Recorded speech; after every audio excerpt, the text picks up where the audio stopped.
ആദ്യം തന്നെ സന്തോഷം, നല്ല സിനിമ കണ്ടിരുന്നു, ഇഷ്ടപ്പെട്ടു. അതിന് ടീമിന് ഒരു നന്ദി പറയുകയാണ്. എനിക്ക് തോന്നുന്നു നമ്മളിപ്പം കുറേ നാളുകളായി ഇത്തരം ഒരു സിനിമ കണ്ടിട്ട്, എനിക്ക് അമ്മയും മോളുമായുള്ള ബന്ധം, അച്ഛനും മോനുമായ ബന്ധം, ഇങ്ങനെ പല സിനിമകൾ വന്നിട്ടുണ്ടെങ്കിലും ഇത് പ്രത്യേക ട്രാക്കിലാണ് ഈ സിനിമ കൊണ്ടുപോയത്. അത് സംവിധാനം തന്നെയാണ് ചോദ്യം. ഒരു കോമഡി ഉണ്ട്, നമ്മളെ പേടിപ്പിക്കുന്നുണ്ട്, ഫാമിലി ഇമോഷൻ ഉണ്ട്, ഇതെല്ലാം കൂടെ ചേർത്ത് ഒരു സിനിമ. ഈ സിനിമ ചെയ്യുമ്പോൾ എന്താണ് താങ്കളുടെ മനസ്സിൽ ഓടിയെത്തിയത്? ഇപ്പം നമ്മുടെ ഇമോഷൻസിൽ പേടിയും ചിരിയും, അത് രണ്ട് ഭയങ്കര എക്സ്ട്രീം ഇമോഷൻസിൽ വരുന്നതാണ്. അപ്പോൾ ഇത് രണ്ടും ഒരുമിപ്പിക്കുക എന്ന് പറയുന്നത് ഭയങ്കര കുറച്ച് ബുദ്ധിമുട്ടാണ്. അതിൻ്റെ മീറ്റർ കൃത്യമായിട്ട് പോയാൽ മാത്രം ചിരി വരികയും, ഇമോഷൻസ് വേണ്ടടുത്ത് ആ മീറ്ററും കൃത്യമായി വരികയും, പേടി വേണ്ടടുത്ത് പേടി കൃത്യമായി വരികയും വേണ്ട ഒരു സിനിമയുടെ ജോണറാണ് ഇപ്പോൾ ഞങ്ങളുടെ ഹലോ അമ്മയുടെ ജോണർ. അതിൽ ഏറ്റവും പ്രധാനപ്പെട്ടതെന്ന് പറഞ്ഞു കഴിഞ്ഞാൽ എനിക്ക് പേഴ്സണലി ഇതിനകത്ത് ആർട്ടിസ്റ്റുകളായി വന്ന ആൾക്കാർ, എസ്പെഷ്യലി ഷർഫുദ്ദീൻ. അപ്പം ഈ സിനിമയിൽ ഫസ്റ്റ് ചോയ്സിലേക്ക് പോലും ഞങ്ങൾക്ക് കൂടുതൽ ആലോചിക്കേണ്ടി വന്നിട്ടില്ല. ഷർഫുദ്ദീൻ എന്ന് പറയുന്ന ആർട്ടിസ്റ്റിൽ ഞങ്ങൾ ലാൻഡ് ആയതും ഇതിനകത്ത് കുറച്ച് പരിപാടികളുണ്ട്. ആ പരിപാടികൾ കൃത്യമായിട്ട് ചെയ്യാൻ പറ്റുന്നൊരു ഇന്റർനാഷണൽ ടെംപ്ലേറ്റ് ഇതിലുണ്ട്. അപ്പം അതാണ് ശരിക്കും പറഞ്ഞാൽ ഇതിനകത്ത് വന്ന ആർട്ടിസ്റ്റുകളുടെ പെർഫോമൻസസിൽ ഭയങ്കര സേഫായിട്ട് ഞങ്ങൾ ഈ കാര്യങ്ങൾ എക്സിക്യൂട്ട് ചെയ്യുക ചെയ്തത്. ശരിക്കും പറഞ്ഞു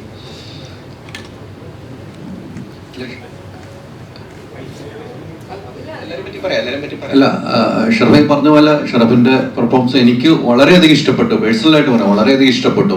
താങ്കൾ പല സിനിമകളും താങ്കളെ കണ്ടു, പക്ഷെ ഇതെനിക്ക് വലിയ രീതിയിൽ ഇഷ്ടപ്പെട്ടു. ഈ പറഞ്ഞ പോലെ ഹൊററിലും അത് ചിരിപ്പിക്കാൻ, നമ്മളെ പേടിപ്പിക്കുന്നതിനൊപ്പം ചിരിപ്പിക്കാണ്. താങ്കൾ ഓരോ ഡയലോഗുകളാണ് നമ്മളെ അത്ഭുതപ്പെടുത്തിയത്. നല്ലൊരു എക്സ്പീരിയൻസ് ഉള്ള ഒരു സിനിമയായിട്ടെന്ന് എനിക്ക് തോന്നി. ഷറഫ് എങ്ങനെയാണ് ഈ സിനിമ ചെയ്യുമ്പോൾ ഇത്രമാത്രം പ്രേക്ഷകർ ഏറ്റെടുക്കും?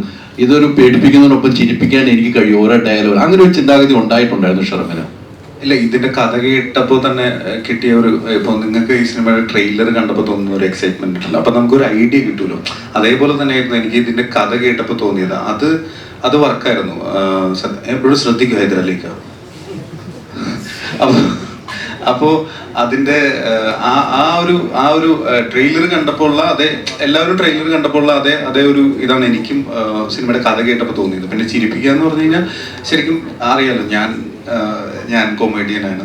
ബേസിക്കലി കോമഡി ചെയ്താണ് ഞാൻ സിനിമയിൽ വരുന്നത്. അപ്പോൾ ഇനി എന്നെ സംബന്ധിച്ചിടത്തോളം എൻ്റെ ഏറ്റവും ഇഷ്ടപ്പെട്ട ഒരു ഏരിയ ആണ്. പക്ഷെ ഞാൻ ത്രൂ ഔട്ട് ഒരു ലീഡ് മൂവിയിൽ ഞാൻ അങ്ങനെ ചെയ്തിട്ടില്ലായിരുന്നു. എനിക്ക് അങ്ങനെ ഒരു അവസരം കിട്ടിയിട്ടുണ്ടായിരുന്നില്ല. അപ്പോൾ അങ്ങനെ ഒരു സിനിമ, ഇപ്പോൾ ഞാൻ ചെയ്ത സിനിമകൾ വെച്ച് നോക്കുമ്പോൾ ഒരു സിനിമ കാണാൻ തോന്നുന്ന രീതിയിൽ, ഒരു എക്സൈറ്റ്മെന്റ് തോന്നുന്ന രീതിയിൽ ആ സിനിമ പ്രസന്റ് ചെയ്യുക എന്ന് വെച്ചാൽ തിയേറ്ററിലേക്ക് വരുന്നതിന് മുമ്പ് തന്നെ എല്ലാവരിലും അത് കാണാൻ വേണ്ടി തിയേറ്ററിലേക്ക് പോകണം എന്ന രീതിയിലൊരു സിനിമ ഉണ്ടാവണം എന്ന് വല്ലാതെ ആഗ്രഹിച്ചിരിക്കുന്ന സമയത്താണ് ഹലോ മമ്മിയുടെ കഥ ഇവർ രണ്ടുപേരും എൻ്റെ അടുത്ത് പറയുന്നത്.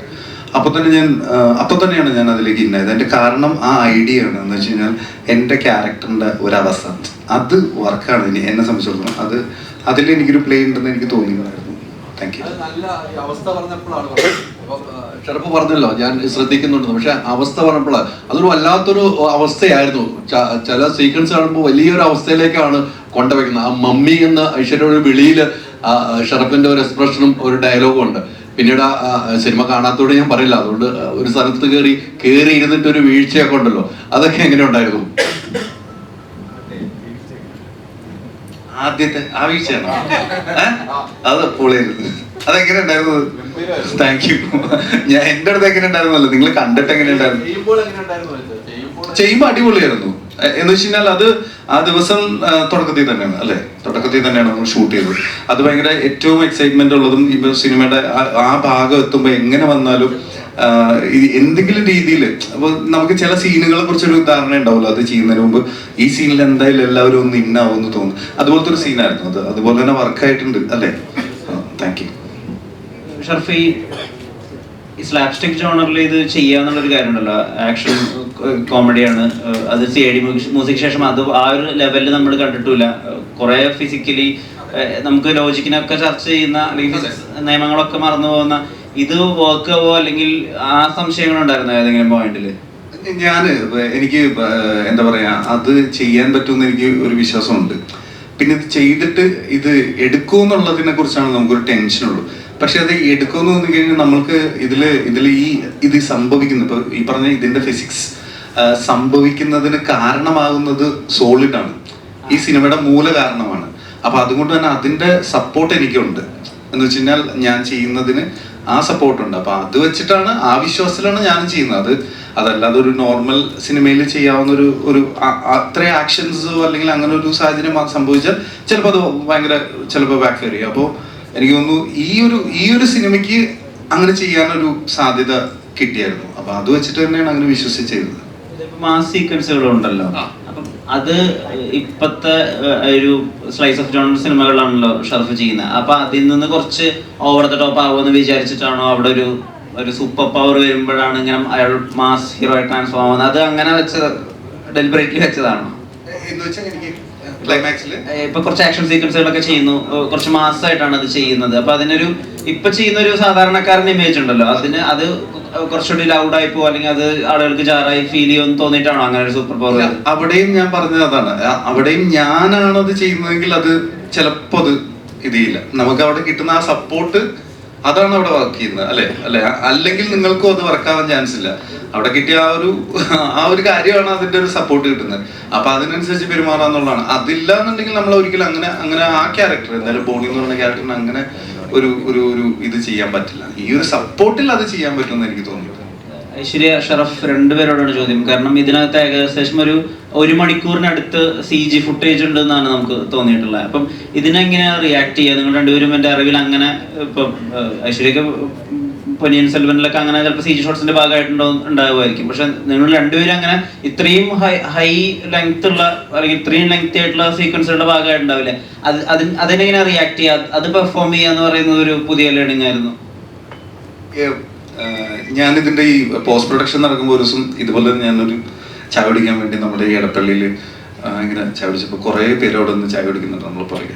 അപ്പൊ അവര് പെട്ടെന്ന് വന്ന് എനിക്ക് ഷെയ്ക്കൻ്റെ ഒക്കെ തന്നിട്ട് പറഞ്ഞു, ഞങ്ങള് പടം കണ്ടിട്ട് വന്നു പറഞ്ഞു. അപ്പൊ ഞാനിങ്ങനെ ഓക്കെ, ഏത് പടമാണ് ഇപ്പോൾ റീസെന്റ് ബോഗൻവില്ല ഇറങ്ങിയിട്ടില്ല.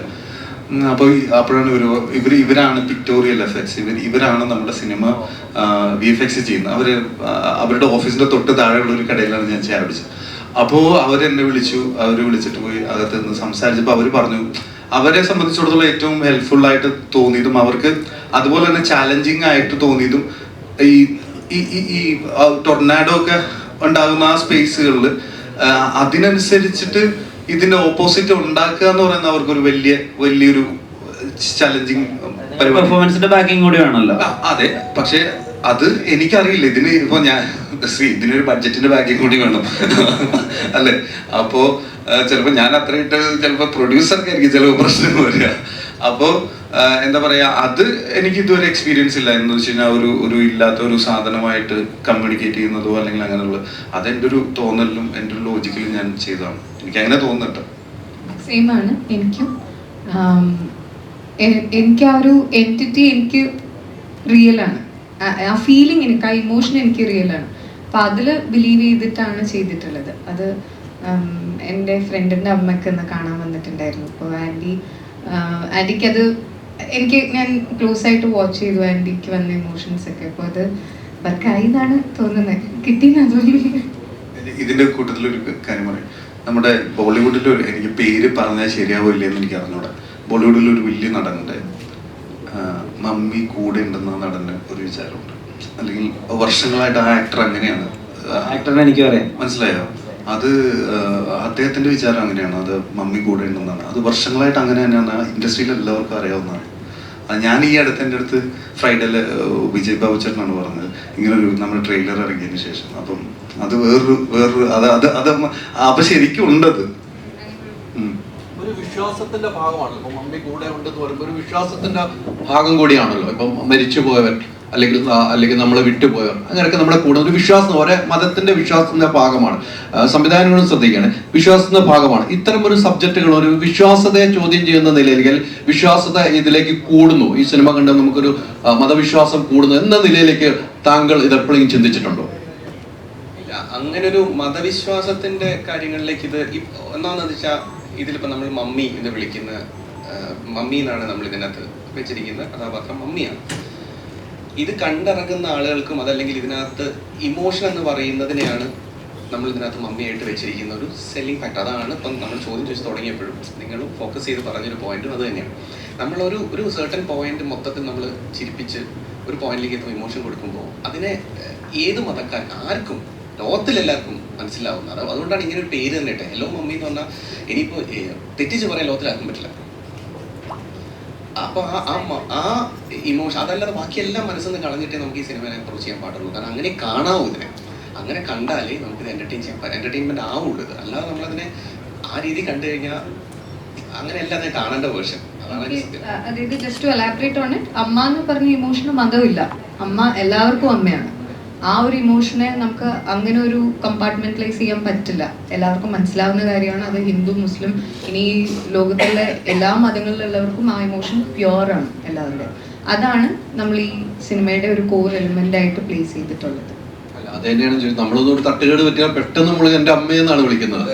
അപ്പോൾ ആ ഒരു ചോദ്യത്തിലേക്ക് തന്നെ കൊണ്ടുവന്നതാണ്. അങ്ങനെ ഒരു വിശ്വാസത്തിന്റെ ഭാഗമായിട്ടല്ല ചിന്തിച്ച് അമ്മയാണ് എല്ലാത്തിനും.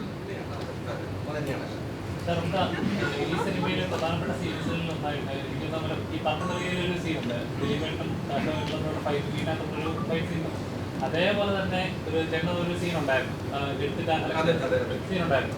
അപ്പൊ റെഫറൻസ് ഒക്കെ നോക്കിയായിരുന്നു ഈ സീൻ തോന്നിയല്ലോ. എനിക്കതിന്റെ എക്സ്ട്രീമിൽ അനുഭവിക്കണം എന്ന് തോന്നിയിരുന്നു. മമ്മി എൻ്റെ ആസ് എൻ ആർട്ടിസ്റ്റ് എനിക്ക് അത് നടക്കാവുന്നതിൽ ഏറ്റവും വലിയ ഇപ്പോൾ അതിൽ മാറ്റ് എന്ന് പറഞ്ഞ സാധനം ഉണ്ടായിരുന്നില്ല. പക്ഷെ ഞാൻ ചോദിച്ച് സ്റ്റഡ് മാസ്റ്റർ അടുത്ത് വെച്ച് നമുക്ക് മാറ്റിൽ വെച്ചിട്ട് അടിച്ച് ചുമര കയറ്റിയാലോ എന്നുള്ളത് ഞാൻ തന്നെ ചോദിച്ച് മേടിച്ചിട്ടുണ്ട്. അതിലടി എനിക്ക് ഭയങ്കര ഇഷ്ടമായിരുന്നത്. അതങ്ങനെ തന്നെ സംഭവിക്കണം എന്നായിരുന്നു എൻ്റെ ആഗ്രഹം. കാരണം അത് സ്ലാപ്സ്റ്റിക്കിന്റെ ഈ പറഞ്ഞ പോലെ നേരത്തെ ചോദിച്ച ചോദ്യത്തിന്റെ ഉത്തരമായിട്ട് കണക്റ്റഡ് ആണ്. എന്ന് വെച്ച് കഴിഞ്ഞാൽ നമുക്കതൊരു വേറൊരു സിനിമയിൽ അത്തരത്തിലൊരു പ്ലേ പോസിബിൾ അല്ല. പക്ഷെ പോസിബിൾ ആയിട്ട് നമുക്കൊരു ഒരു സ്ക്രിപ്റ്റോ അല്ലെങ്കിൽ ഒരു വർക്ക് കിട്ടുമ്പോൾ അതിലേറ്റവും നല്ല ഒരു കാര്യത്തിന് വേണ്ടി ട്രൈ ചെയ്യുക എന്നുള്ളതാണ്. എല്ലാ കാര്യത്തിലും നെഗറ്റീവ് ഉണ്ട്, പോസിറ്റീവ് ഉണ്ട്. ഇന്ന് രാവിലെ ഇറങ്ങിയ റെസ്പോൺസ് പോലും നല്ല രീതിയിൽ ചേട്ടനെ കാണുന്ന നല്ല രീതിയിൽ കഥാപാത്രത്തിൽ കാണാൻ സാധിച്ചു എന്നുള്ളത് ഒരു ഭാഗത്ത് പറയുണ്ടായി. അതായത് ഇപ്പോൾ അത്ര വർക്കായില്ല എന്ന് പറയുന്നത്. റിവ്യൂസോ നെഗറ്റീവ്സോ പേടിക്കുന്നു. റിവ്യൂസ് നെഗറ്റീവ്സ് പേടിക്കുന്ന വെച്ചാൽ നമ്മുടെ ആക്ടർ എന്നുള്ള രീതിയിൽ നമ്മൾ സിനിമയിൽ മാത്രം നിൽക്കുന്നതാണ്. അപ്പൊ സിനിമയുടെ അകത്തു നിന്നുള്ള കമന്റ്സ് ആണ് എൻ്റെ ഏറ്റവും വലിയ എന്താ പറയാ ഇത്. അപ്പൊ നമ്മളെപ്പോഴും ഒരു സിനിമ പോലും മോശമായി ഉള്ള ഒരു റിസൾട്ട് വരാൻ വേണ്ടി നമ്മൾ ആഗ്രഹിക്കുന്നില്ല. അപ്പോൾ അതിനൊരു റിവ്യൂ നെഗറ്റീവ് വരിക എന്ന് പറഞ്ഞു കഴിഞ്ഞാൽ അതിനോടൊരു ടെൻഷൻ ഉണ്ട്. പക്ഷെ എന്നെ സംബന്ധിച്ചിടത്തോളം ജഡ്ജ്മെന്റ് എന്ന് വെച്ചാൽ എൻ്റെ ഒരു ധാരണകൾക്കും ഒരു പ്രശ്നം ഉണ്ടാവാതിരുന്നാൽ മതി. എന്ന് വെച്ച് കഴിഞ്ഞാൽ എനിക്കൊരു ധാരണ ഉണ്ടല്ലോ, ഇത് വർക്കല്ല, ഇത് വർക്കാവും. അതിൽ ഞാൻ കൺഫ്യൂസ്ഡ് ആവാതിരുന്നാൽ മതി എന്ന് മാത്രമേ എനിക്ക് തോന്നിയിട്ടുള്ളൂ. അതല്ലാതെ ഇതിനെ പേടിക്കേണ്ട കാര്യമില്ല. കാരണം ജെന്യുവൻ ആയിട്ടുള്ള അഭിപ്രായങ്ങൾ എല്ലാവർക്കും പറയാം. പിന്നെ എന്താ പറയാ, പക്ഷെ ഇപ്പൊ അങ്ങനെയല്ലല്ലോ. കുറച്ചൊക്കെ മാർക്കറ്റിന്റെ സ്വഭാവത്തിനനുസരിച്ചും കോമ്പറ്റീഷന്റെ നേച്ചറിനനുസരിച്ചും ഒറിജിനാലിറ്റി കുറച്ച് നമുക്ക് കൈമോശം പറ്റിയിട്ടുണ്ട് അല്ലേ. ആ ഒരു ഒറിജിനാലിറ്റി മിസ്സായിട്ടുണ്ട്. അപ്പൊ ആ ഒറിജിനാലിറ്റി മിസ്സായത് കൊണ്ട് ആ ഒറിജിനൽ അല്ലാത്ത റിവ്യൂസിനെ നമ്മൾ പേടിക്കേണ്ടി വരാറുണ്ട്.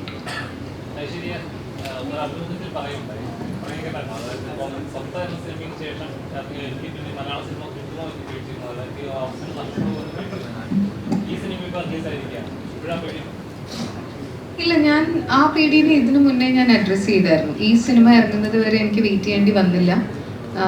അത് ഒരു സമയത്ത് ഉണ്ടാവുന്ന ട്രോളിങ്ങിൽ നിന്നും അല്ലെങ്കിൽ അഭിനയിക്കാൻ അറിയില്ല എന്ന് പറയുന്നതിൽ നിന്നും ഒക്കെ ഒരു മാനുഷികമായിട്ടൊരു ഫീലിംഗ് ആണ്. ഈശ്വര, ഇനി ഇത് കാരണം എൻ്റെ ലൈവ്ലിഹുഡ് അല്ലെങ്കിൽ ഞാൻ ഒരുപാട് ആഗ്രഹിക്കുന്ന ഒന്ന് എനിക്ക് നഷ്ടമാകുമോ എന്നുള്ളത്. അത് ഞാൻ അതിലൊരു 3-4 മാസം കഴിഞ്ഞപ്പോഴേക്ക് അഡ്രസ്സ് ചെയ്തായിരുന്നു. അത് ഈ സിനിമയുടെ ഷൂട്ടൊക്കെ ചെയ്യുമ്പോൾ അങ്ങനത്തെ ടെൻഷനാണ്. റൈറ്ററിനോട് ഇത് എഴുതുന്ന സമയത്ത് നമ്മളങ്ങനെ ഒരു കുറെ കാലമായിട്ട് മിസ്സാവുന്ന ഒരു കൊമേഴ്ഷ്യൽ ടെംപ്ലേറ്റ് ഡയലോഗുകളൊക്കെ കേട്ടിരുന്നത്. ഇത് കേരളത്തിലെ കൊച്ചുകുട്ടികൾക്ക് വരെ അറിയാം, മുട്ട പൊടി നിലത്ത് വീഴാതെ കഴിക്കാൻ പറ്റില്ല എന്ന് പറയുമ്പോൾ തിയേറ്റർ മൊത്തം കൈയടിക്കുകയാണ്. ഭയങ്കര ഒരു ഇറപ്ഷൻ മൊമെന്റ് ആയിരുന്നു അത്. അതുപോലെ ഇപ്പൊ പ്രേതത്തിനുണ്ടായ കുട്ടിയെ പ്രേതക്കുഞ്ഞ് എന്ന് വിളിക്കുന്നതിലൊക്കെ ഭയങ്കര തമാശയുണ്ട്. അപ്പൊ ഈ റൈറ്റിങ്ങില് എത്രമാത്രം ഇങ്ങനത്തെ ചെറിയ കാര്യങ്ങളാണ്, എന്നാൽ വലിയ ചിരികളാണ്. അങ്ങനത്തെ റൈറ്റിങ്ങിന് എത്രമാത്രം അങ്ങനെ എംഫസിസ് കൊടുത്തിരുന്നു? നമ്മൾ ഹ്യൂമർ ഭയങ്കര ഇമ്പോർട്ടൻ്റ് ആയിരുന്നു എന്ന് നമുക്ക് ആദ്യമേ ബോധ്യമുണ്ടായിരുന്നു. അതിൻ്റെ അകത്തു നിന്നാണ് നമ്മൾ ഇപ്പോൾ ഷർഫിനോട് സംസാരിക്കാൻ ഐശ്വര്യോട് സംസാരിക്കാൻ നേരത്തും നമ്മൾ ഹൊറർ എന്ന് പറയുന്നത് രണ്ടാമതാണ് നിർത്തിയിരിക്കുന്നത്. ഇതിൻ്റെ അല്ലെങ്കിൽ ഫാൻറ്റസി എന്ന് പറയുന്നത് ഹ്യൂമർ എന്ന് പറയുന്നത് വർക്കാണ്. അപ്പോൾ ഐശ്വര്യക്കാണെന്ന് പറഞ്ഞാൽ ആദ്യമേ ഹ്യൂമർ എന്ന് പറയുന്നിടത്ത് ഒരു ചെറിയ ചോദ്യചിഹ്നം ഇട്ടു. പക്ഷേ സിറ്റുവേഷൻസ് കൊണ്ടുവന്ന് ഹ്യൂമർ ഉണ്ടാക്കാൻ പറ്റിക്കഴിഞ്ഞാൽ ഡയലോഗ്സ് ഓട്ടോമാറ്റിക്കലി വർക്ക് ആകുമെന്ന് വിശ്വസിക്കുന്ന ഒരാളാണ് ഞാൻ. അതിനുള്ള കോൺടെസ്റ്റും അതിനുള്ള അവസരങ്ങളും ആക്ടേഴ്സിന് കൊടുക്കുക. ഇപ്പം നമുക്ക് ഇന്ന് റിവ്യൂ വരുന്നതിൽ എല്ലാവരും എടുത്ത് പറയുന്ന ആക്ടേഴ്സിൻ്റെ പെർഫോമൻസ് ആണ്. ആ സിറ്റുവേഷനിൽ ഇത്രയും കഴിവും ഇത്രയും ഇതുമായിട്ടുള്ള ആക്ടേഴ്സ് വന്നു കഴിയുമ്പോൾ ഓട്ടോമാറ്റിക്കലി വർക്കാകുന്ന ഹ്യൂമറുകളാണ് അതെല്ലാം. അവിടെ ചെറിയൊരു കാര്യം, ഇപ്പോൾ ചെറിയ പബ്സിൻ്റെ കേസ് പറയുന്നുണ്ട് കേരളത്തിൽ, അത് എല്ലാവർക്കും റിലേറ്റഡ് ആകുന്ന കാര്യങ്ങളും കൂടെയാണല്ലോ. അതുപോലെ തന്നെ മലയാളത്തിൽ പറയുന്നുണ്ടല്ലേ, കേരളത്തിൽ ആൺകുട്ടികൾക്ക് പെണ്ണ് കിട്ടാൻ പാടാണെന്നുള്ള സാധനം കുറെ പേര് സൈഡിലേക്ക് ഇന്ന് അറിഞ്ഞ് കൈയടിക്കുന്നത് കണ്ടായിരുന്നു. അപ്പം അങ്ങനെയാണ് സിറ്റുവേഷൻസ് വൈസ് തന്നെയാണ്. ഈ കഥ ഇപ്പൊ ഷില്ലോങ് പോലൊരു സ്ഥലത്ത് തന്നെ സെറ്റ് ചെയ്യേണ്ട ആവശ്യം എന്തായിരുന്നു എന്ന് അറിഞ്ഞാൽ കൊള്ളാന്നുണ്ട്. അതുപോലെ തമിഴ്നാട്ടിലോ അല്ലെങ്കിൽ ഗുജറാത്തിലോ ഒക്കെ പ്ലേസ് ചെയ്താലും സമാനമായിട്ടുള്ള ഭീതിയും സമാനമായിട്ടുള്ള കഥയും ഉണ്ടാവില്ലേ? തീർച്ചയായിട്ടും. പിന്നെ ഷിംല പോലുള്ള ഒരു സ്ഥലത്ത് ഇങ്ങനത്തെ കാര്യങ്ങളും ഇങ്ങനത്തെ ആൾക്കാരും ഞാൻ പല സ്ഥലത്ത് വായിച്ചിട്ടുണ്ട്, കൂടുതലായിട്ടുണ്ട് എന്നുള്ളത്.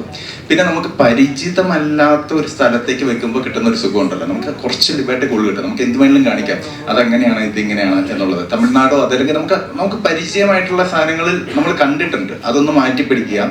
പ്ലസ് നമുക്ക് ആക്ടേഴ്സ് വരുമ്പോഴത്തേക്കും ഒരു ഫേസ് അല്ല സ്ട്രക്ചർ ഒന്ന് മാറി നിൽക്കണം എന്നുള്ളത്. അങ്ങനെയാണ് സണ്ണി ഹിന്ദു ജസാറിലേക്ക് പോവുക. ആഷാബ എന്ന് പറയുന്ന ക്യാരക്ടർ ഫോമായി വരികയും ചെയ്തേക്കുന്നത്.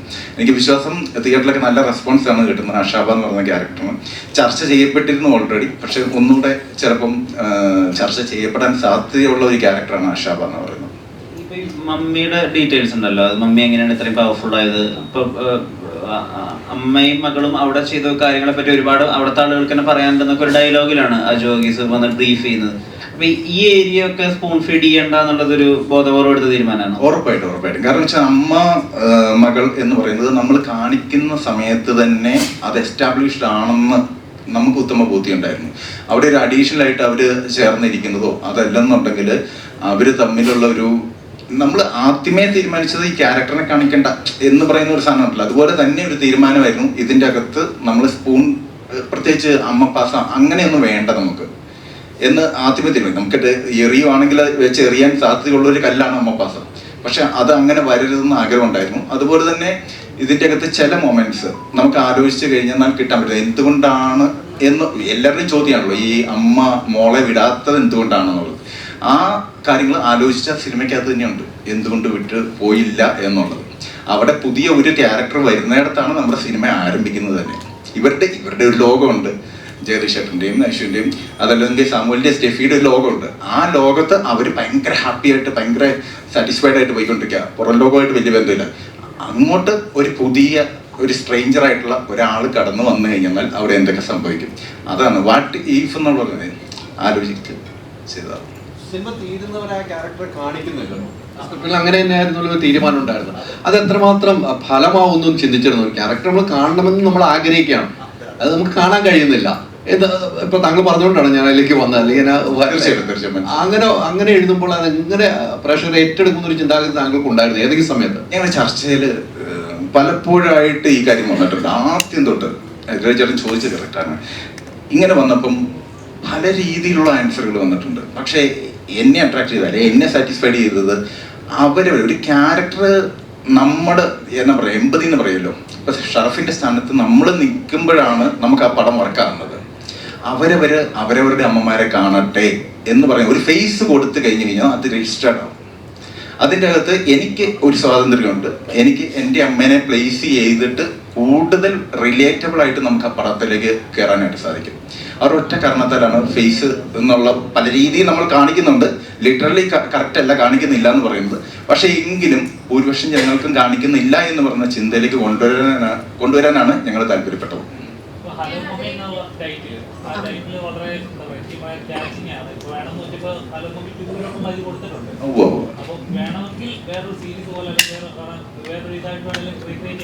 തീർച്ചയായിട്ടും. അല്ല, നമ്മൾ ആദ്യമേ തന്നെ നമ്മൾ ഈ കഥ പോരാടവേ അത് ഉറപ്പിച്ച് എനിക്ക് വേണ്ടി ചോദിച്ചാണ്. അടിപൊളി, താങ്ക് യു. പറഞ്ഞ പോലെ തന്നെ ചോദിച്ചു. പറഞ്ഞ പോലെ മറ്റു ചോദ്യം ചോദിക്കണേ. ഐശ്വര്യ അതിനോട് എന്തോ കൂട്ടിച്ചേർക്കാവുന്ന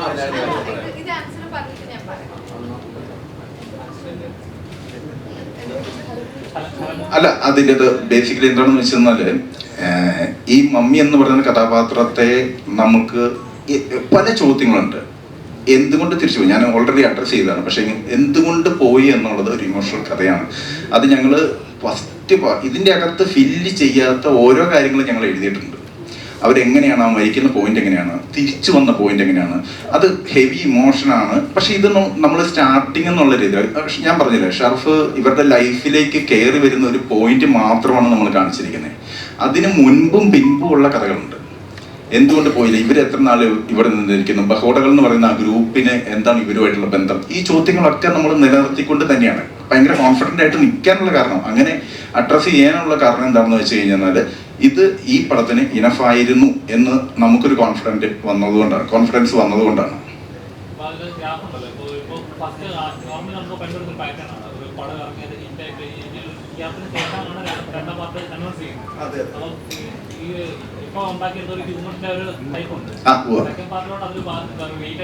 ഇല്ലില്ല, എളുപ്പമായി പോകും. കാരണം എന്താണെന്ന് വെച്ചാൽ നമുക്ക് കയ്യിലിരിക്കുന്ന നമ്മുടെ കയ്യിലിരിക്കുന്ന ആക്ടേഴ്സിന്റെ ഒരു ലിസ്റ്റ് ഒന്ന് എടുത്ത് നോക്ക്. അത്ര ഇഷ്ടമാണ്. പഴയ തലമുറയും പുതിയ തലമുറയുടെയും ഒക്കെ ഒരു സങ്കര സാധനമാണ് നമ്മുടെ കയ്യിലിരിക്കുന്നത്. അത് ഭയങ്കര കോൺഫിഡൻസ് നമുക്ക് കിട്ടുന്നുണ്ട്.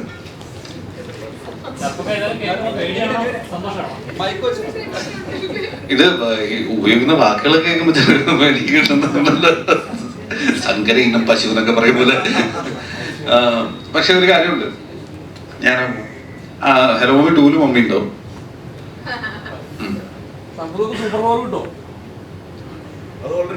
കിട്ടിക്കഴിഞ്ഞു, അതെനിക്കുണ്ട്. അതിനപ്പുറത്തേക്ക് കിട്ടും. മതി. അതെ, ഒരു ക്വസ്റ്റ്യൻ ഉണ്ട്.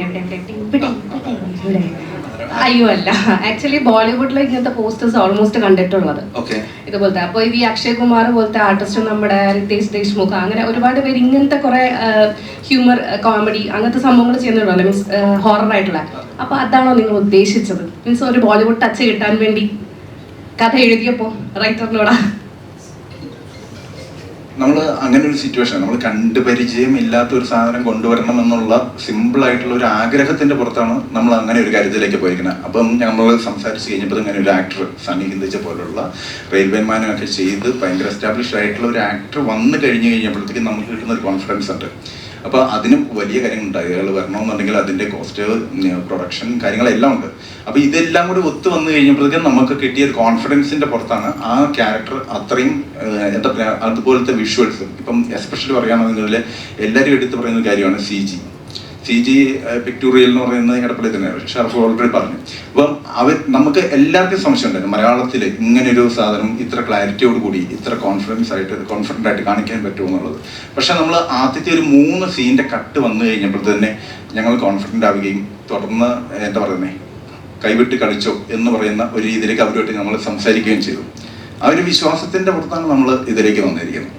ബോളിവുഡ് ടച്ച് ഉണ്ടെന്ന് തോന്നിയിട്ടുണ്ട്, അതുകൊണ്ട് ചോദിച്ചു. ഷർഫിക്കയുടെ അടുത്ത് ചോദിക്കാനാണ്, അടുത്തൊരു റിതേഷ് ദേശ്മുഖ് ആകാൻ ചാൻസ് ഉണ്ടോ? റിതേഷ് ദേശ്മുഖ് എനിക്ക് ഭയങ്കര ഇഷ്ടമുള്ള ആക്ടറാണ്. അദ്ദേഹം പടങ്ങൾ ചെയ്യുന്നത് ഭയങ്കര കുറവാണെന്ന് പറയാൻ പറ്റില്ല. ബട്ട് നല്ല ഹ്യൂമർ ആയിട്ടുള്ളതും പിന്നെ നല്ല ജോണേഴ്സ് ഉള്ള സംഭവങ്ങൾ ചെയ്യുന്നുണ്ട്. അദ്ദേഹത്തിന്റെ ഒരു ജോണറൊക്കെ എനിക്ക് ഇത് അതിനേക്കാളും ഭയങ്കര വർക്കായിട്ട് തോന്നിയത് സ്ട്രീറ്റ് ടൂറിൽ രാജ്കുമാർ റാവുവിന്റെ പെർഫോമൻസ് എനിക്ക് കുറച്ചും കൂടി ഭയങ്കര ഇഷ്ടമാണ്. പക്ഷേ ഞാൻ പറയണമെന്നുണ്ടെങ്കിൽ ഇപ്പോൾ അവിടുത്തെ സിനിമകൾ വെച്ച് നോക്കുമ്പോൾ നമ്മുടെ ഐഡിയക്കുള്ള ഒരു ഒറിജിനാലിറ്റി, ഇപ്പോൾ ഈ പറയുന്ന സിനിമകളിൽ പലതും നമ്മുടെ റീമേക്കുകളാണെന്നുള്ളതാണ്. ഈ ബോളിവുഡ് ടച്ച് ഉണ്ടോ എന്ന് ചോദിക്കുമ്പോഴുള്ള പ്രശ്നം. അവിടെ നിന്ന് ഇങ്ങോട്ടേക്ക് കൊണ്ടുവന്ന ബുൽബുലയ്യ നമ്മുടെ ആണെന്ന് പറഞ്ഞിട്ട് അവർ സമ്മതിക്കാത്ത കാലത്താണ് നമ്മൾ ജീവിക്കുന്നത്. അപ്പോൾ അതാണ് ഇവിടുത്തെ ഏറ്റവും വലിയ കോമഡി അല്ലേ. അപ്പോൾ ഇവിടുന്ന് പോയതാണ് എല്ലാ പരിപാടി. അപ്പോൾ അതുപോലെ ഈ എൻ്റെ ഒരു ഊഹം ശരിയാണെങ്കിൽ ഹലോ മമ്മി എന്ന് പറയുന്ന സിനിമയുടെ ഈ ഐഡിയ ആക്ച്വലി നിങ്ങൾ വളരെ ജെന്യൂനായിട്ട് നിങ്ങൾക്ക് തന്നെ പറയാൻ പറ്റും, ഈ ഒരു ഐഡിയ നമ്മൾ എവിടെയും കണ്ടിട്ടില്ല അല്ലേ, ഈ ഒരു സിറ്റുവേഷൻ എവിടെയും കണ്ടിട്ടില്ല. അപ്പം ആ സിറ്റുവേഷനാണ് നമ്മൾ വർക്ക് ചെയ്യുന്നത്. അതും അത്യാവശ്യം ഹാപ്പി ആയിട്ട് നിൽക്കുന്നുണ്ട്. അപ്പോൾ അതിൽ സന്തോഷമുണ്ട്, ഭയങ്കര സന്തോഷം. അടിപൊളിയായിട്ടുണ്ട്. ഏതായാലും ഒരു ബോളിവുഡ് ലെവൽ വന്നു, നമ്മൾ വന്നു. അതുകൊണ്ടാണ് എനിക്ക് ചോദിച്ചത്. ഞാൻ നോർത്ത് ഇന്ത്യയിൽ ആയതുകൊണ്ടേ അതാ ചോദിച്ചത്. ഓ, അപ്പൊ നോർത്ത് ഇന്ത്യയിലായിരിക്കും ഇതും. ന്യൂസ് വരുന്നതല്ലേ? ഇപ്പൊ തൽക്കാലം ഇവിടെ തന്നെ ഇവിടെ തന്നെ കരിമുകൾ അമ്പലങ്ങളൊക്കെ തൃപ്പൂണിത്തുറ പോയാൽ മതി.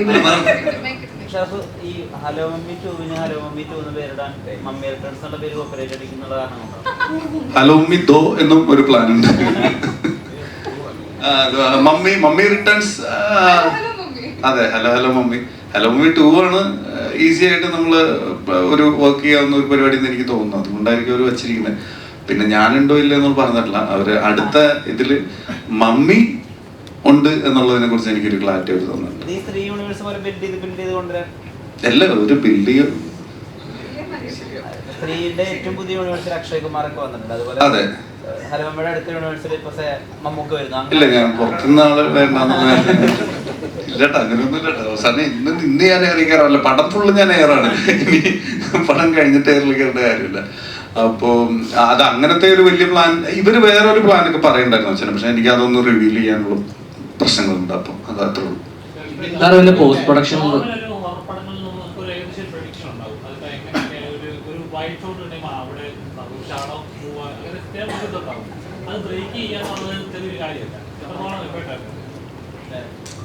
ഏതാണ് ആത്മാവിനെ എന്നോട് ഷാഡോ പോലെ കാണിക്കുക, ഹൊറപ്പടത്തിൽ കാണിക്കുക.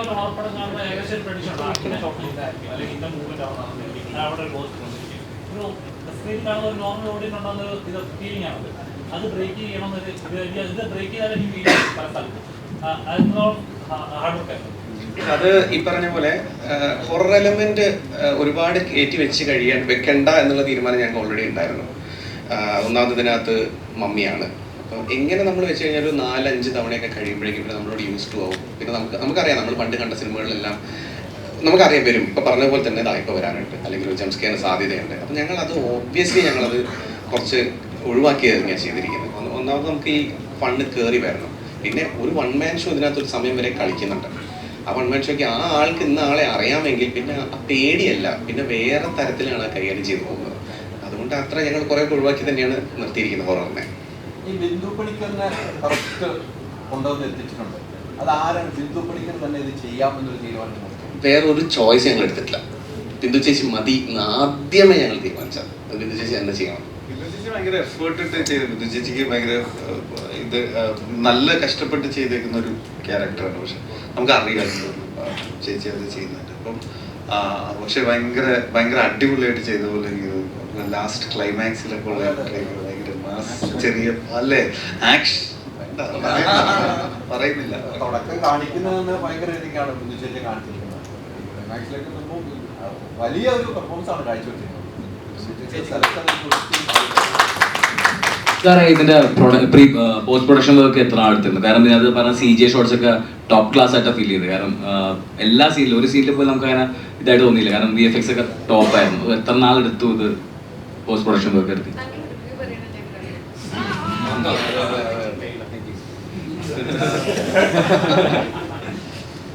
പോസ്റ്റ് പ്രൊഡക്ഷൻ ഞങ്ങൾ ഏറ്റവും നല്ല സമയം കൊടുത്തത് VFX തന്നെയാണ്. VFX നല്ല സമയം ഞങ്ങൾ കൊടുത്തിട്ടുണ്ട്. കാരണം അവരൊന്നാമത് ഇപ്പം ഇതിനകത്ത് തന്നെ നമ്മുടെ വൺ ഓഫ് ദ പ്രൊഡ്യൂസേഴ്സിൽ രാഹുൽ ES, നമ്മുടെ ക്രിയേറ്റീവ് ഡയറക്ടറിനെ, പുള്ളി ഓൾറെഡി VFXൽ അഗ്രഗണ്യാണ്. അപ്പോൾ പുള്ളിയുടെ നിർദ്ദേശപ്രകാരം ഒരു ടീം നമ്മുടെ കൂടെ ഷൂട്ടിലുണ്ടായിരുന്നു. അപ്പം അവരുടെ സഹായത്തോടെയാണ് ഞങ്ങൾ പല കാര്യങ്ങളും, നമുക്ക് ചുമ്മാ ഇൻട്രാക്ഷൻസ് ഒന്നും അങ്ങനെ കയറി ഷൂട്ട് ചെയ്യാൻ പറ്റില്ല.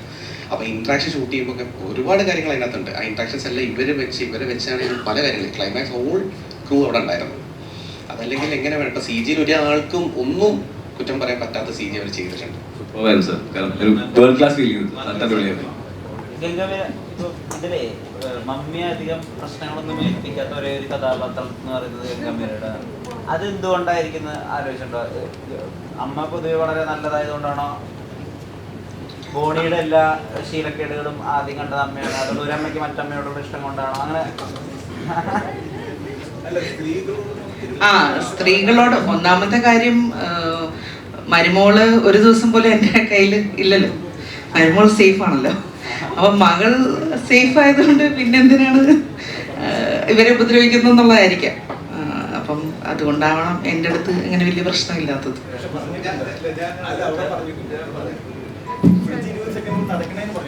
അല്ല, ആക്ച്വലി ആദ്യം മമ്മീൻ്റെ അടുത്ത് ചെറുതായിട്ട് ഞാൻ സ്പെഷ്യൽ റിക്വസ്റ്റ് വെച്ചു എന്റെ മമ്മീനെങ്കിലും ഉപദ്രവിക്കാതിരിക്കാൻ പറയണമെന്ന് പറഞ്ഞിട്ട് അങ്ങനെ സത്യമായിട്ടും ആദ്യം ഒന്ന് അല്ലെങ്കിൽ റോപ്പിക്കാരൻ്റെ ഒന്ന് എനിക്ക് എങ്ങനെ ഇല്ല. പക്ഷെ എന്താ പറയാ, അത് ഒരു ഫെമിനിസ്റ്റ് മമ്മിയാണെന്ന് നമുക്ക് പറയാം അല്ലേ? അല്ലെ അതില് ഈ പടത്തില് ശരിക്കും ഷർഫിനോട് ഭയങ്കര കട്ടയ്ക്ക് പിടിച്ചിട്ട് അഭിനയിക്കണ്ടായി. എങ്ങനെ ഉണ്ടായിരുന്നു ഷർഫിനോട് കട്ടയ്ക്ക് പിടിക്കാൻ? എങ്ങനെ ഉണ്ടായിരുന്നു? പിടിച്ച കട്ടുകൾ അത്ര നല്ലതായിരുന്നു. ഞങ്ങള് ഇതിനു മുമ്പ് ഇന്ത്യക്കാക്കാന്ന് പറഞ്ഞ മൂവി ഞങ്ങൾ ഒരുമിച്ച് ചെയ്തിട്ടുണ്ട്. പിന്നെ ക്യാമറയ്ക്ക് മുമ്പിലുള്ളതിനേക്കാൾ നല്ല റാപ്പ് ക്യാമറയ്ക്ക് പുറകിലുള്ളത് കൊണ്ട് ഒരു സംഭവം ഒരു സീൻ ഇംപ്രവൈസ് ചെയ്യാനാണെങ്കിലും കാര്യങ്ങൾ പറയാനാണെങ്കിലും അങ്ങോട്ടും ഇങ്ങോട്ടും എക്സ്ചേഞ്ച് ചെയ്ത് ചെയ്യാൻ പറ്റിയിട്ടുണ്ട്. ഷർഫൊക്കെ പൊളിയാണ്. കേട്ടുവാണ് ഷറഫുദ്ദീന്റെ ക്യാരക്ടർ എന്ന് പറഞ്ഞാല് നമുക്ക് പിടിതരാത്തൊരു ക്യാരക്ടറാണ്. നേരിട്ട് കണ്ട തഗ് അടിച്ച് കയറ്റുന്ന ഒരാളാണ്. അതുപോലെ തന്നെ സിനിമയിലായിരിക്കും ഭരതന് നല്ല രീതിയിൽ വില്ലൻ കഥാപാത്രം ചെയ്ത് ഒരു വൃത്തി കെട്ടവെന്നുള്ള രീതിയിൽ പക്ഷെ കോമഡി ചെയ്യുമ്പോൾ ഭയങ്കര ക്യൂട്ടായിട്ട് നമുക്ക് തോന്നാറുണ്ട്. എങ്ങനെയാണ് ഷറഫുദ്ദീൻ ഈ രണ്ട് ആംഗിൾ? നിങ്ങൾ ഈ കണ്ട രണ്ടാളും അല്ല ഷറഫുദ്ദീൻ എന്ന് പറയുന്നത്. ഇനി കാണാൻ പോകുന്നതുമല്ല എന്നൊക്കെ. ഇല്ലില്ല, ആസ് എൻ ആക്ടർ എനിക്ക് ഒരു കോ ആക്ടറിന്റെ കയ്യിൽ നിന്ന് ആവശ്യമുള്ള ഒരു കൊളാബറേറ്റീവ് ആയിട്ട് ചിന്തിക്കാനുള്ള ഒരു മനസ്ഥിതി, കംഫർട്ടബിൾ ആയിട്ട് വെക്കുക, നമുക്ക് ഡയറക്ടർ പറയുന്നതിനോട് ഫൈനൽ പ്രിഫറൻസ് കൊടുക്കുക, അങ്ങനെയുള്ള കാര്യങ്ങളെല്ലാം ഷർഫയ്ക്കൊക്കെ ഉണ്ട്. അതെനിക്ക് വരത്തൻ മുതൽ അറിയാവുന്നതാണ്. അതുകൊണ്ട് ക്യാരക്ടർ എന്താണ് എന്നുള്ളത് എനിക്ക് വിഷയമല്ല, എൻ്റെ വർക്കിംഗ് കംഫർട്ടാണ്. വിച്ച് വാസ് ഈ പ്രേം സിനിമയിലൊരു അറബി ഡയലോഗ് ഉണ്ട്. അത് എങ്ങനെയാ പറഞ്ഞതെന്ന് അറിയില്ല. അതുപോലെ തന്നെ ജഗതി ചേട്ടന്റെ ചില കോമഡി ഒക്കെ കാണാൻ കൈ നിൽക്കുന്നൊരു സന്ദർഭങ്ങൾ കാര്യങ്ങളൊക്കെ. അപ്പൊ ഈ സിനിമയിൽ ഈ പറയുന്ന കാര്യങ്ങളൊക്കെ ചെയ്യാറുണ്ടോ? ജീവിതത്തിൽ സിനിമയിൽ ഇത്തരം കാര്യങ്ങൾ കൈവിട്ട കുറെ കാര്യങ്ങൾ ഉണ്ടാവുമല്ലോ. അതുപോലുള്ള ഇപ്പൊ ഞാൻ എക്സാമ്പിൾ പറഞ്ഞത് ഈ പ്രേമത്തിൽ ഡയലോഗ് അത്തരത്തിൽ വന്നതാണോ? അതെ. അല്ല, പ്രേമത്തിലെ ഡയലോഗ് ഈ പറഞ്ഞ പോലെ അത് പെട്ടെന്നൊരു മാറ്റം വന്നതാണ്. ആ സമയത്ത് വന്ന മാറ്റവും അത് നമുക്ക് ടെൻഷനോട് കൂടി തന്നെയാണ്. അപ്പൊ നമ്മൾ കുറെ സിനിമ ചെയ്തിട്ടുള്ള എക്സ്പീരിയൻസിലാണെങ്കിൽ നമുക്ക് ഇപ്പൊ പറയാൻ പറ്റും ഇത് വർക്കാണ്. ഇപ്പോഴത്തെ ഒരു ടോൺ അതാണ്, ഇത് വർക്കാണ്. അന്ന് അതിനുള്ള കോൺഫിഡൻസും ഇല്ല, ഇതൊന്നുമില്ല. നമ്മൾ ഒരുപാട് ടെൻഷൻ അടിച്ച് എല്ലാവരുടെ അടുത്തും ചോദിച്ച് ഇത് ഇങ്ങനെയാണ് പെർഫോം ചെയ്യണമെന്നൊക്കെ പറഞ്ഞു. അപ്പൊ അങ്ങനെ ഒരു ധാരണയിലേക്ക് വന്നത് അറബി ഡയലോഗിലേക്കൊക്കെ എത്തിയതാണ്. അപ്പൊ എല്ലാവർക്കും അത് ഇഷ്ടമായത് കാരണം കൊണ്ട് അത് ഓക്കെ ആയിരുന്നു. ഷറഫുദ്ദീൻ തുടക്കകാലത്തെ ഒരു സിനിമയിലത്തെ ഷറഫുദ്ദീന്റെ തമാശകൾക്ക് വലിയ വിമർശനമൊക്കെ നേരിട്ടിട്ടുണ്ട്. പിന്നീട് അതിനുശേഷം അങ്ങനത്തെ സിനിമകൾ ചെയ്യില്ല എന്ന് പറഞ്ഞിട്ടുണ്ട്. ഇപ്പൊ റെസ്പോൺസിബിൾ ആണോ ഒരു തമാശ ഡയലോഗ് പറയുമ്പോൾ? അത് എന്തായിരിക്കും അതിന്റെ പൊളിറ്റിക്കൽ എഫക്റ്റീവ്നെസ്? അല്ല, ഞാൻ ആ സിനിമ അങ്ങനത്തെ സിനിമകൾ എന്ന് പറഞ്ഞാൽ അതിൻ്റെ അകത്തൊരു 3-4 ഡയലോഗുകളോട് എനിക്ക് ഇപ്പൊ നോക്കുമ്പോ എനിക്കൊരു പ്രശ്നമുണ്ട് എന്ന് വിയോജിപ്പുണ്ട്. ഇപ്പോ അത് നിങ്ങൾ ഉദ്ദേശിക്കുന്നുള്ളൂ ശരിക്കും പറഞ്ഞാൽ അഡൽട്ട് ഹ്യൂമർ അല്ലെങ്കിൽ അഡൽട്ട് കോമഡി, അതിനോട് എനിക്ക് യാതൊരുവിധ പ്രശ്നമില്ല. ഞാൻ പറഞ്ഞത് അത് ഞാൻ ഇനിയും ചെയ്യുന്നതിൽ എനിക്ക് യാതൊരുവിധ പ്രോബ്ലം ഇല്ല. പക്ഷെ ഞാൻ പറഞ്ഞത് അതല്ലാതെ അതിനെയും ഇതായിട്ടുള്ള ഇത് ചെയ്യുന്ന ഒരു ലെവലിലേക്കുള്ള ഒരു ഹ്യൂമറൊക്കെ അന്ന് അതില് ഉണ്ടായിരുന്നു. അപ്പൊ അതൊക്കെ അങ്ങനത്തെ ഒരു ഡയലോഗ്സ് ഒഴിവാക്കുക എന്നുള്ളതാണ്. അത് സിനിമ ഒഴിവാക്കാനുള്ള ശക്തിയായിട്ടില്ല. Thank you. അമ്മ മോൾ ബന്ധത്തിലാണല്ലോ കൂടുതൽ കഥ പോകുന്നത്. അമ്മയെ കാണാതെ മോളെ നിൽക്കുന്നു, മോളെ കാണാതെ അമ്മ നിൽക്കുന്നു എന്ന് നേരത്തെ ചോദിച്ചെന്ന് എനിക്ക് ആ സിനിമ കണ്ടിറങ്ങുമ്പം ലാസ്റ്റ് സീൻ കഴിയുമ്പം കണ്ണ് നിറഞ്ഞിരിക്കുന്നത് ഞാൻ കണ്ടിട്ടാണ് ഇറങ്ങിയത്. ആ ഒരു എങ്ങനെയാണ് അത് ഫീൽ ചെയ്തത്? അമ്മ മോൾ ബന്ധം കാണുന്നില്ല നമ്മൾ അമ്മയെ, ജീവിതത്തിലുണ്ടായിരുന്ന അമ്മ, ആ ഒരു ചിന്താഗതി ഉണ്ടല്ലോ, ഏത് മക്കൾക്കും ഉണ്ടാവുന്ന ഒരു ഫീലാണ്. അത് എങ്ങനെയായിരുന്നു? അതാണ് ഞാൻ നേരത്തെ സാൻജു പറഞ്ഞത്. Thank you for asking that question again. എനിക്ക് സിനിമയുടെ കഥ അറിയാം, ഞാൻ അഭിനയിച്ച സിനിമയാണ്. എന്നിരുന്നിട്ടും ഞാൻ ഇത് കാണുമ്പോൾ ഞാൻ എൻ്റെ അമ്മയെ പലപ്പോഴും പ്ലേസ് ചെയ്തു. ഇപ്പം ഞാൻ അമ്മയുടെ അടി ഉണ്ടാക്കിയിട്ടുള്ള അവസരങ്ങളും മിണ്ടാണ്ടിരുന്നിട്ടുള്ള സമയങ്ങളും ഒക്കെ ഉണ്ട്. പുള്ളി ഒരു ഡയലോഗ് പറയുന്നുണ്ടല്ലോ, 22 വർഷമായിട്ട് ഇന്ന് തുടങ്ങുന്ന ആ ഡയലോഗിൽ എൻ്റെ കണ്ണ് ശരിക്കും നിറഞ്ഞായിരുന്നു. കാരണം ഒരു പോയിന്റിൽ ഞാൻ എൻ്റെ അമ്മയ്ക്ക് എൻ്റെ അടുത്തുള്ള സ്നേഹമൊക്കെ ആലോചിച്ചു. അപ്പം എൻ്റെ അമ്മയെ പറ്റി ഞാൻ അവിടെയാണ് കണക്ഷൻ വരുന്നത്. സാൻജുയുടെ ആ സംഭവം വർക്കായി എന്ന് ഞാൻ പറഞ്ഞ് അതാണ് ഞാൻ ആഡ് ചെയ്യാൻ വന്നത് നേരത്തെ. ഇത് വർക്കായി കാരണം എനിക്ക് എൻ്റെ അമ്മയെ കിട്ടി അവിടെ. എന്നുവെച്ചാൽ ഒന്ന് ഒരു ലോങ് ഫോൺ കോൾ ഇന്ന് ഉണ്ടാവും, ഉറപ്പായിട്ടും അമ്മയുടെ അടുത്ത് ഉണ്ടാവും. ആ ഒരു ഫീലിംഗ് ആണ് സിനിമ കണ്ടു കഴിഞ്ഞപ്പോൾ. അമ്മമാർക്ക് മക്കൾക്കും നന്നായിട്ട് കണക്ട് ആവുന്നൊരു ഒരു ഇതുണ്ട്. അത് എനിക്ക് കുറച്ചും കൂടി ഇവരുമായിട്ട് സംസാരിക്കുമ്പോഴൊക്കെ എനിക്കത് കിട്ടുന്നുണ്ട്. Girls perspective